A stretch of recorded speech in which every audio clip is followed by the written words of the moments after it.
बेयो माने माने गोथौ बिजिरनांगौ बाथ्रा थाबाय। दिनै जोङो बिटिआर एकर्डआव जे एकर्डखौ माने इनक्लुसननि बाथ्राखौ जों बरायखादों, नाथाय एक्सक्लुसनखौ जोङो मानिखायाखै दानख'नायखौ।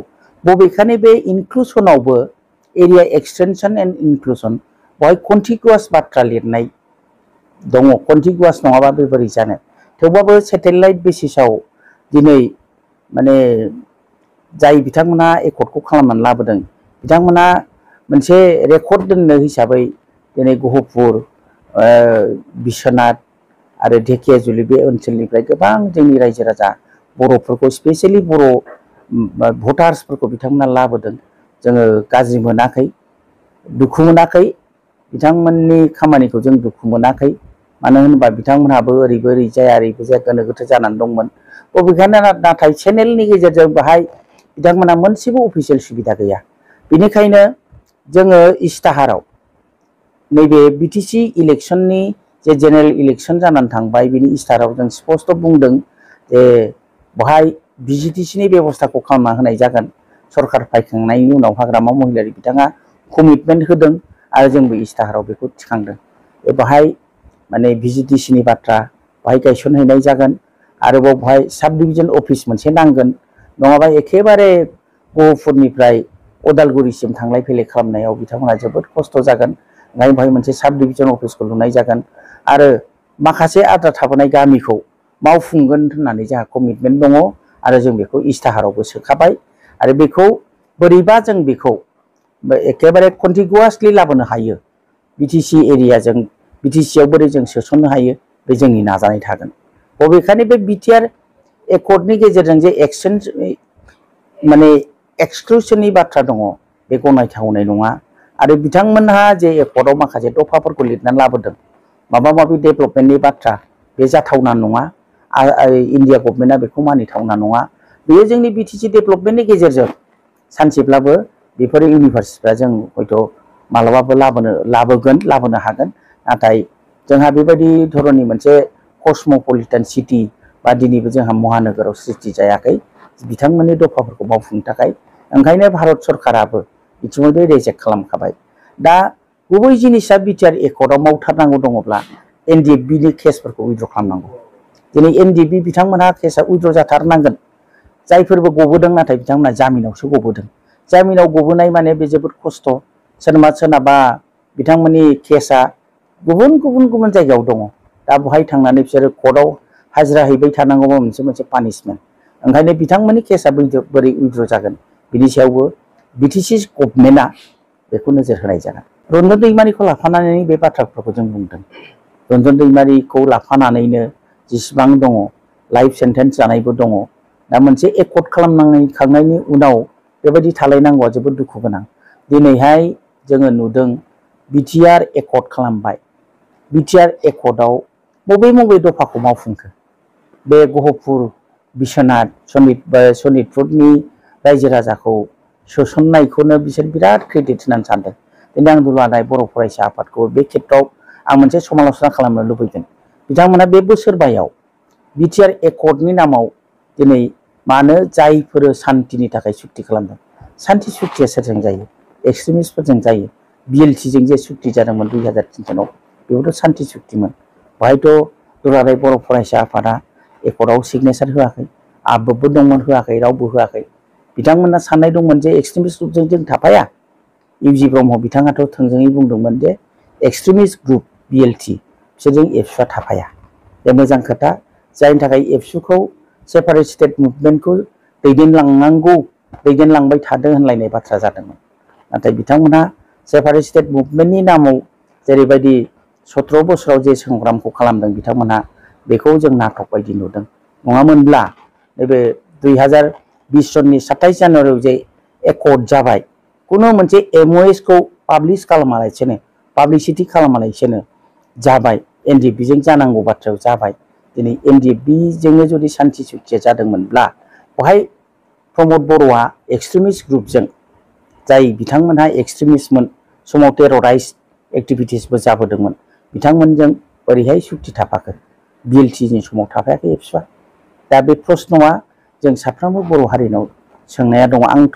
आंनावथ' दंखाथारो, थाफाबायानो दे, जेनेबा थाफाबाय, नाथाय मानो जाय आसल जायजों सुक्ति जानांगौमोन रन्जन दैमारि बिथांखौ गनांगौनि बेलायाव मानो बिथाङा बेखौ नोजोर होदिया? जेनेरेल एमिनेस्टिनि गेजेरजों बिथांमोननि केसा गासिबो सिखार होजोबनांगौमोन। हाग्रामा महिलारिया जेब्ला सुक्ति खालामदोंमोन 2003 सनाव बिथाङा थोंजों बुंदों जे एबसुनि केडारफोर बा एक्स भलन्टियार फोर्स जायफोर दंमोन, बिएलटि केडारफोर, बिथांमोननि केसा उइद्र जायाबा आं सहि होआ होननानै बिथाङा गोख्रोङै बुंनो हादोंमोन। नाथाय 2020 सननि 27 जानुवारियाव जानाय बे बिटिआर एग्रिमेन्टआव बे बाथ्रा मानो फैदिया, मानो लाबोनो हादिया? दिनै माने हाग्रामा महिलारिखौ 17 बोसोराव जेबो मावाखै, एनडिएफबिनि केसफोरखौबो जेबो खालामाखै होननानै दाय होनानै बे बोसोरबाखौ बारहोबाय। मानो बारहोखो? बोसोरबायाव मानो जेबो खालामहादिया? दुखुआ बेनो। 1 नम्बराव एनडिएफबिनि केसबा उइद्र जाग्रोथारनांगौमोन। बेनिफ्रायथ' गुबुन दफाफोरखौथ' मावखायाखसै। बे बेलायाव थोंजोङै आं दिपेन बर' बिथांखौ बुंगोन। दिपेन बर', नोंथांनि बे फाथलामि खामानि मावनाया बर' जाथिखौ लानानै बांद्रायबाय। नों दलद था, नों मावनो हाखाला, मावनो गोसो गैया। नों जाथिखौ लानानै दिनै जोंनि फिसाफोरखौ आलाय सिलाय खालामदों, जोंनि फिसौफोरखौ आलाय सिलाय खालामदों। दिनै बिटिआर एकर्डखौ इमप्लिमेन्ट खालामथारनांगौ, जाफुंहोनांगौ होननानै बोसोरबायाव जेबो खालामाजासेनो दिनै नैबे इलेक्सन समाव बिथांमोना जे रल लादों बा बिनि एसे सिगां ज' जानांगौनि, गोरोबलायनांगौनि, इउपिपिएल बिपिएफ ज' जानांगौनि जे नाटक खालामदों, बे नाटकआबो बिथांमोननि बे नाटकमोन दिपेन बर'नि। दुलाराय जोंनि थुनलाइ आफाद, बर' थुनलाइ आफाद, बर' साहित्य सभा बेखौ इनभल्भ खालामफादों। जोबोद दुखुनांथाव। गारजेन, बे बर' थुनलाइ आफादा गारजेन जोंनि बर' हारिनि। जों मान होयो। थुनलाइ आफाद होनोबा मोनसे आलादा रोखोमनि सनमान जोंहा दङ।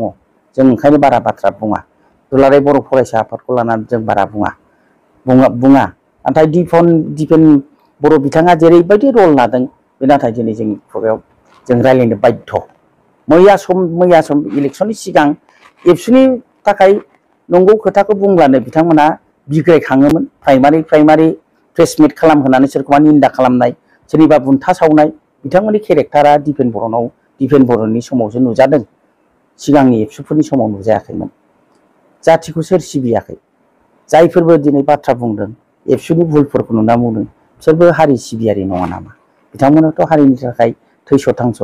सोरबा इएम जिएम मन्त्रि एमएलए जाबाल' हारि सिबिनाय जायो नामा? आन्दोआव थानानै मोनसे जथेस्थ' हारिनि थाखाय खामानि मावग्राफोर दङ। बिथांमोननि गोसोखौ मानो हमदांनो हायाखै? दिनै 16ता बिथांमोनजों आफादनि नामखौ लादों।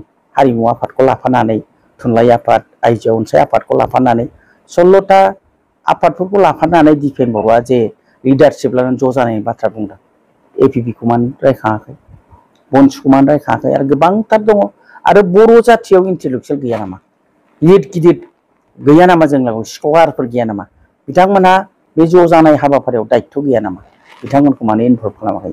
मानो थोंजोङै दिपेन बर'आ हाग्रामा महिलारिखौल' मानो सरसोमनो नागिरदों?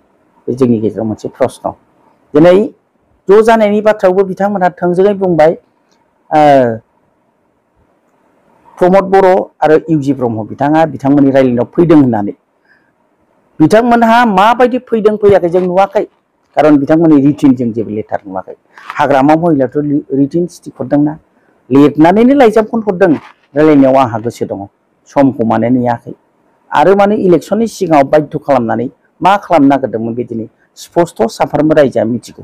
आरो दिनै दा अक्ट'बर दाननिफ्रायनो बिथाङा जे संग्रामनि आवाज होबाय, थांनाय इलेक्सनाव बिथाङा इउपिपिएलखौ सापर्ट होनांगौनो, थोंजोङै सापर्ट होनांगौ होननानै जोंनि गथ'फोरखौ बाहायबाय। जायगा जायगा जों नुदों थाखा राननो थांनायाव हमजानाय। संघारा सोरजों फैदों? संघारा सोर खालामदों? गन्दगला सोर खालामदों? दिनै मोनसे मिडियाआवथ' नुदों सासे बोराय मानसिखौ एबसुनि गथ'आ नाज्रायलायनाय। लाजियाखै नोङो दिपेन? फिसौजों मानो बिबौखौ नाख्रांहोखो? बिफाजों फिसाजों मानो नाख्रांहोखो? बिमाजों फिसाजों मानो एखेबारे अनलायनायखौ मानो गोजानाव दोनखो राजनितिनि थाखाय? सामान्य इउपिपिएलखौ देरहानो होनो थाखाय। ओंखायनो दिपेन बर'नि बेफोर आखला जोबोद जाथिनि गेजेराव मुगैथाव फैदों।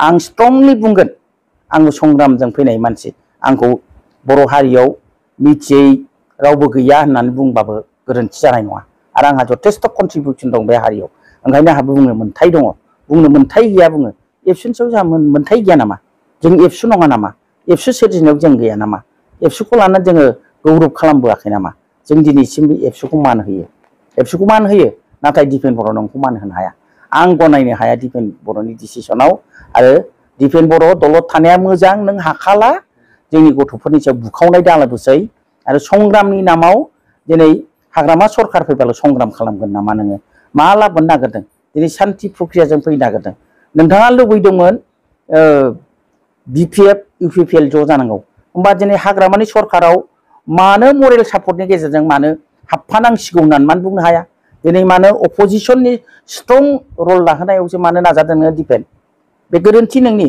दिपेन बर' आं नोंथांखौ गले गले बुंगोन आरो नोंथाङा सामलायनो हाला दलरै थादो नोङो नागारदो नोङो एबसुखौ एबसु बायदि थांनानै थानो होदो बर' थुनलाइ आफादखौ गोथारखौ दिनैसिमबो थुनलाइ आफादनि सायाव खुगा खेवजेनाखै नाथाय बोराय बोराय मानसिखौ लानानै जोङो राजनिति दागेलसै थैनोसै समाव बिथांमोनहाबो मोजां खामानि मावनानै थांथोंसै बिथांमोनखौ गाज्रि खामानियाव इनभल्भ दा खालामसै दिपेन बर' आंनि खोथा स्पष्ट नोंहा माखौ लानानै आन्दलन खालामनो नागिरदों जों नुहुरखाबाय दिनै फरायनायनि सम गथ'फ्रा फरायथों सान्थियै फरायथों बिथांमोननि फरायनो मोन्थायखौ होनांगौ सरखारनिफ्राय सोरबा जुदि फरायनो मोनाखैबा सोरबा गथ'फ्रा थाखा फैसानि अभाबाव फरायनो मोनाखैबा सोरबा नोरजिया जानानै दंबा लोमजानाय साजानाय बेखौ आसि थुनानै हो सरखारनो ओमफ्राय बोरैहाय लेखा गोरों खालामनांगौ बेखौ दैदेनलां नोङो खामानिया जोबनो थाङाखै